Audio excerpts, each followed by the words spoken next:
Hello friends, dear students. Now today we have a topic that is relation between electric current and drift velocity. आज जो आपका topic है, जो mathematical relation हमने electric current और drift velocity के बीच में निकालने हैं।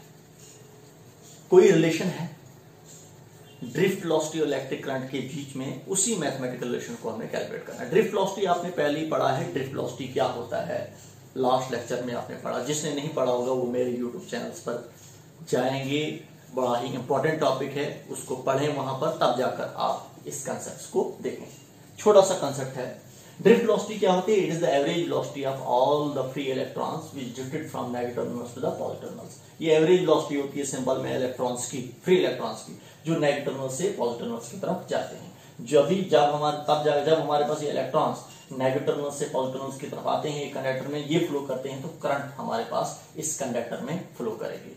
करंट इलेक्ट्रॉन्स के फ्लो के अपोजिट में फ्लो करती है। अगर electrons from negative to positive flow करेंगे और करंट जो होगी वो पॉजिटिव टू नेगेटिव होगी, समझा? तो ये हमारे पास बिहेवियर होता है करंट का, फ्लो का। तो करंट यहाँ पर हमारे पास जो फ्लो करेगी from positive terminals to negative terminals flow करेगी, और इलेक्ट्रॉन जो फ्लो करेंगे वो from negative terminals to the positive terminal flow करेंगे, समझा? और यहाँ पर जब इलेक्ट्रॉन्स कैसे फ्लो करेंगे, कैसा उनका बिहेवियर होगा, वो हमने ड्रिफ्ट वेलोसिटी में पढ़ा है।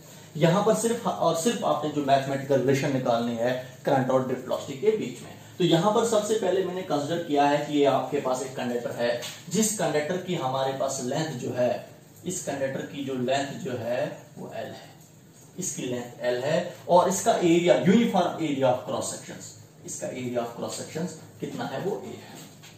इसके बाद हमने वॉल्यूम निकाला है इस कंडक्टर का। तो वॉल्यूम जो हमारे पास, volume of conductor is AL, समझा? AL, A एरिया हुआ और L इसकी लेंथ हुई, समझा? तो area of this cross sections, area into length, समझा? वो इसके वहां से हमें इसका वॉल्यूम निकलेगा, समझा? जैसे अगर ऐसे भी आप कहूंगा, मैं इसको अगर ऐसे यहां पर बनाऊंगा मैं, ये जो हमारे पास सिलेंड्रिकल फॉर्म में हमारे पास है कौन, ये कंडक्टर। तो कंडक्टर का जो हमारे पास जो होगा वॉल्यूम जो होगा वो किसके होता है, पाई आर स्क्वायर एच के इक्वल होता है। तो पाई आर स्क्वायर जो होता है वो एरिया के इक्वल होता है, ए, और एच इसकी हाइट होगी।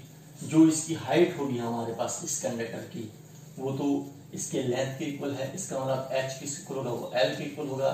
तो यहाँ पर हम लिख सकते हैं एच की जगह पर एल, समझा? तो इसीलिए लिखा यहाँ पर मैंने वॉल्यूम जो होगा इस कंडक्टर का वो AL के इक्वल होगा। तो ये हमारे पास जो है ये वॉल्यूम निकाला मैंने, किसका, इस कंडक्टर का वॉल्यूम निकाला मैंने। और इसके बाद हमारे पास अगर हम कहेंगे if n be the number of electrons per unit volume, per unit volume हुआ 1 मीटर क्यूब में, अगर हम कहेंगे 1 मीटर क्यूब में हमारे पास कितने इलेक्ट्रॉन्स हैं, n इलेक्ट्रॉन्स हैं। तो total number of electrons in the conductors, तो हमें वॉल्यूम निकाला, वॉल्यूम को मैं n के साथ मल्टीपल करूंगा। मैं n हुआ number of electrons per unit volume.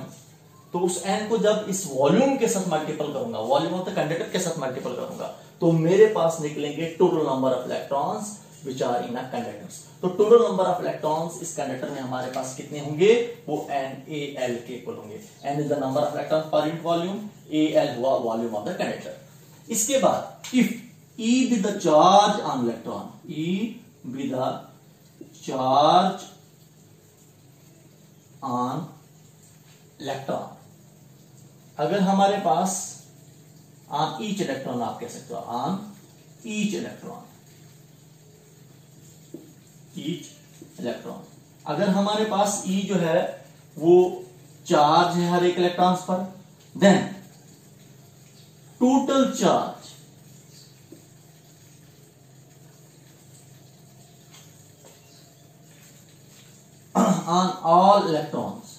on all electrons in a conductor। तो अब अगर हम निकालेंगे टोटल चार्ज इस कंडक्टर्स में, तो वो टोटल चार्ज को हम किससे रिप्रेजेंट करेंगे, Q से रिप्रेजेंट करेंगे हम। वो किसके इक्वल होगा, वो NaL के इक्वल होगा। NaL तो हुआ हमारे पास total number of electrons. Total number of electrons को जब E के साथ मल्टीपल करूंगा मैं, तो मेरे पास निकलेगा total charge in a conductor. इस कंडक्टर में टोटल चार्ज कितना होगा, वो हमारे पास total charge on all electrons पर होगा, समझा। जितने भी इलेक्ट्रॉन्स होंगे उन पर टोटल चार्ज हम कहेंगे हम। तो total charge on all the electrons in the conductor, या सिंपल में आप कह सकते हो आप total charge in a conductor. Conductor में टोटल चार्ज कितना होगा, वो NeAl के इक्वल होगा। क्लियर आपको। तो ये मैंने टोटल चार्ज निकाला, समझा आपको। जब मैंने ये टोटल चार्ज निकाला मैंने, वी नो दैट करंट जो होती है हमारे पास वो किसके होता है, वो flow of charge per unit time के इक्वल होता है, समझा। चार्ज अपॉन टाइम के इक्वल होता है। चार्ज अभी निकाला मैंने, चार्ज किसके इक्वल है, वो NeAl अपॉन टी के इक्वल है। मैंने Q की जगह पर Q की वैल्यू पुट की, जो Q आपके पास किस इक्वल है, वो NeAl के इक्वल है। तो NeAl अपॉन टी लिखा मैंने। इसके बाद इसको थोड़ा सा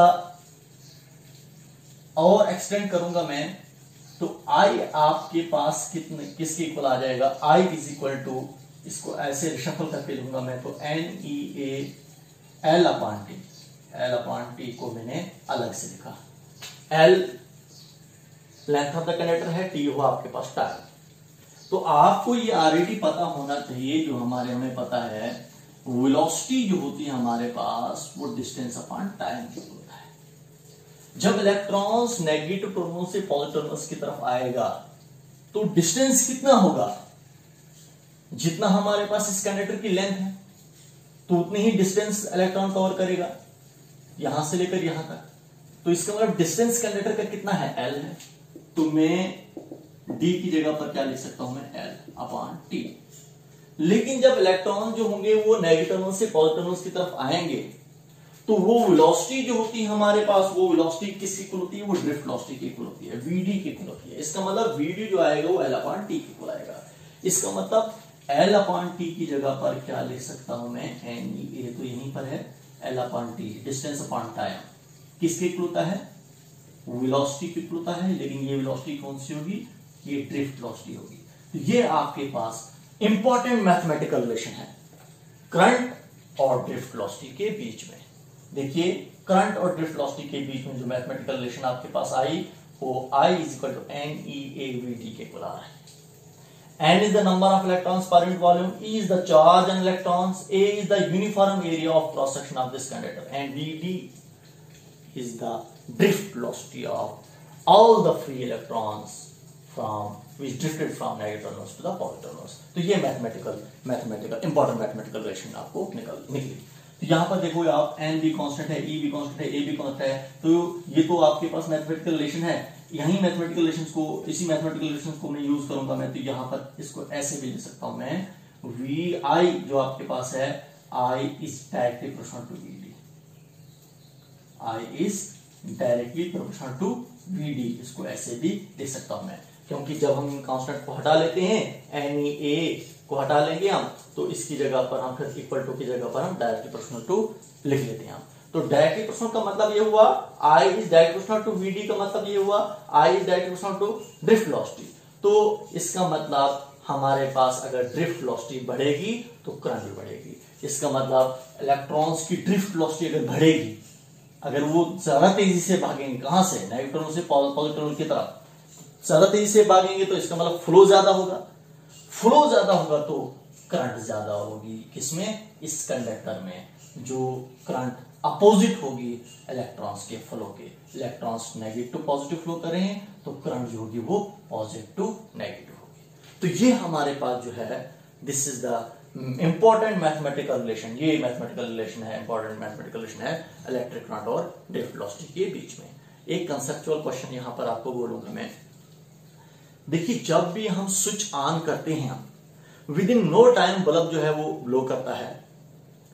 वहां पर क्या अगर हम कहेंगे तो इलेक्ट्रॉन्स को, इसका मतलब इलेक्ट्रॉन्स को कंडक्टर में फ्लो करने में टाइम लगेगा, तो उतना टाइम तो हमें नजर ही नहीं, ऑब्जर्व ही नहीं होता है कि उतना टाइम लग रहा है हमारे पास। जो ही स्विच ऑन किया तो बल्ब ग्लो करता है। तो ये क्या होता है, देखिए आपको मैं यहां पर कहूंगा, मैं एक इंपॉर्टेंट कंसेप्चुअल क्वेश्चन है। जो ही हम स्विच ऑन करते हैं इलेक्ट्रिक फील्ड सेटअप हो जाता है कंडक्टर में, समझा। इलेक्ट्रिक फील्ड जो सेटअप हो जाता है कंडक्टर में with the speed of light, light की स्पीड के इक्वल होती है वो जितनी जल्दी से हमारे पास इलेक्ट्रिक फील्ड सेटअप हो जाता है कंडक्टर में, समझा। तो इलेक्ट्रिक फील्ड जो ही सेटअप हो जाता है कंडक्टर में, तो इसका मतलब इलेक्ट्रॉन्स पर फोर्स एक्ट करती है हर एक पॉइंट पर। और दूसरा आपको ये कहूंगा मैं कि ये नहीं है कि ये वाला इलेक्ट्रॉन जाएगा और यहां से जब यहां पर पहुंचेगा तो तब जाकर करंट फ्लो करेगी, समझा, तब जाकर बल्ब जो है ग्लो करेगा, ऐसा नहीं है। इलेक्ट्रॉन जो हमारे पास है, फ्री इलेक्ट्रॉन जो हमारे पास हैं, कंडक्टर के हर एक पॉइंट पर ऑलरेडी क्या है हर एक जगह पर है। जैसे इलेक्ट्रॉन यहां पर भी है, यहां पर भी है, यहां पर भी है, यहां पर भी है, यहां पर भी है। जो ही बैटरी अप्लाई की हमने, जो ही स्विच ऑन किया, इलेक्ट्रिक फील्ड सेटअप हो जाएगा। ये हमारे पास इलेक्ट्रिक फील्ड सेटअप हो जाएगा। इलेक्ट्रिक फील्ड सेटअप हो जाएगा, इस साइड पर पॉजिटिव में बन जाएगा, इस साइड पर नेगेटिव में बन जाएगा। तो इलेक्ट्रॉन पर जो ही इलेक्ट्रिक फील्ड सेटअप हुआ तो इस इलेक्ट्रॉन्स पर फोर्स एक्ट करेगी, पुश। समझो कि फोर्स क्या होता है, पुश और पुल। जो ही इस पर फोर्स एक्ट करेगी, धक्का लगेगा, ये दूसरे इलेक्ट्रॉन्स को धक्का देगा, और जो यहां पर इलेक्ट्रॉन होगा लास्ट पॉइंट पर उसको भी धक्का लगेगा। क्लियर आपको? स्विच ऑन हुआ, इस इलेक्ट्रॉन को धक्का लगा, इसका मतलब इस इलेक्ट्रॉन को धक्का लगा, समझा। क्योंकि इलेक्ट्रॉन्स कंडक्टर्स के हर एक पॉइंट पर ऑलरेडी प्रेजेंट है, फ्री इलेक्ट्रॉन्स। तो वहां पर सिर्फ हमारे पास इलेक्ट्रिक फील्ड सेटअप होने की देरी होती है। तो इलेक्ट्रिक फील्ड जो सेटअप होता है इतनी तेजी से सेटअप हो जाता है with the speed of light. Light की स्पीड जितनी होती है उस स्पीड से हमारे पास इलेक्ट्रॉन जो होता है वो सेटअप हो जाता है एक कंडक्टर में इतनी तेजी से। ये हमारे पास एक कंसेप्चुअल क्वेश्चन है, इंपॉर्टेंट कंसेप्चुअल क्वेश्चन है कि अगर हम आपको पूछा जाता है कि आप बोलो जो ही स्विच ऑन किया जाता है, या हम एक ये भी एक पॉइंट है कि ऐसे भी आपको पूछा जाता है ड्रिफ्ट वेलोसिटी की जो स्पीड, जो एवरेज स्पीड जो है वो बहुत ही कम है, दैट इज 10⁻⁴ मीटर पर सेकंड, बहुत कम है। स्लोली हमारे पास जो है वो इलेक्ट्रॉन नेगेटिव से पॉजिटिव की तरफ आते हैं। तो फिर हमारे पास इतनी तेजी से बल्ब जो है, जो हम स्विच ऑन करते हैं तो उतनी तेजी से हमारे पास जो है वो बल्ब कैसे ब्लो करता है। तो यही रीजन है, जब जो ही हम स्विच ऑन करते हैं इलेक्ट्रिक फील्ड सेटअप हो जाएगा, हर एक पॉइंट पर हमारे पास फ्री इलेक्ट्रॉन्स होंगे तो उन पर फोर्स एक्ट करेगी। अगर इस इलेक्ट्रॉन पर फोर्स एक्ट करेगी तो ये दूसरे इलेक्ट्रॉन्स को दूसरे इलेक्ट्रॉन के साथ टकराएगा, तो तीसरे के साथ टकराएगा, तो ऐसे ऐसे टकराते हमारे पास लास्ट इलेक्ट्रॉन्स भी उस पर भी फोर्स आया। एक इलेक्ट्रॉन पर फोर्स लगी, इसका मतलब लास्ट वाले इलेक्ट्रॉन पर भी फोर्स लगी, समझा, जर्क लगेगी, दूसरा इलेक्ट्रॉन भी मोशन में आ जाएगा। पहला इलेक्ट्रॉन मोशन में आया, दूसरा इलेक्ट्रॉन भी मोशन में आया, तो इलेक्ट्रिक फील्ड जो हमारे पास जो है बड़ी तेजी से सेटअप हो जाता है, जो अभी मैंने आपको कहा कि स्पीड से सेटअप हो जाता है। इसके बाद दूसरा एक कंसेप्चुअल क्वेश्चन है। दूसरा कंसेप्चुअल क्वेश्चन है कि अगर आपको पूछा जाएगा what is the net charge on a conductor, net charge एक कंडक्टर में कितना होता है, तो net charge on a conductor, net charge on a conductor, conductor पर जो नेट चार्ज होता है वो हमेशा जीरो होता है, नेट चार्ज न्यूट्रल होता है, समझा। क्योंकि अगर इसने इस कंडक्टर से एक इलेक्ट्रॉन निकला है तो यहां से वही एक इलेक्ट्रॉन जो है इन हो जाएगा, समझा। इसका मतलब टोटल चार्ज जो रहेगा वो जीरो रहेगा, समझा। तो एक इलेक्ट्रॉन अगर इंटर कर रहा है तो वही एक इलेक्ट्रॉन यहां से निकल रहा है, तो इसका मतलब टोटल चार्ज जो होगा वो क्या होगा, वो जीरो होगा। ना यहाँ पर excess of positive excess of electron होगा, यहाँ पर ना यहाँ पर एक्सेस ऑफ हम कहेंगे डेफिशिएंसी ऑफ इलेक्ट्रॉन होगा, समझा। तो यहाँ पर हमारे पास जितने इलेक्ट्रॉन्स होंगे उतने ही हमारे पास यहाँ पर प्रोटॉन्स भी होंगे, रैंडम मोशंस में होंगे, लेकिन जितने इलेक्ट्रॉन्स होंगे उतने ही हमारे पास यहाँ पर प्रोटॉन भी होंगे। यहाँ सिंपल में कहेंगे जितने इलेक्ट्रॉन्स होंगे उतना ही हमारे पास पॉजिटिव चार्ज भी होगा। क्लियर आपको? तो इसीलिए अगर आपको कभी कभार पूछा जाएगा what is the net charge on a conductor, the net charge on a conductor is always zero. Clear आपको? तो ये था आपके पास एक इंपॉर्टेंट कंसेप्चुअल क्वेश्चंस भी, जो दो मैंने आपको बोले, और उसके पीछे हमने एक मैथमेटिकल रिलेशन निकाली किसके बीच में, इलेक्ट्रिक करंट और ड्रिफ्ट वेलोसिटी के बीच में। Okay, goodbye, thank you.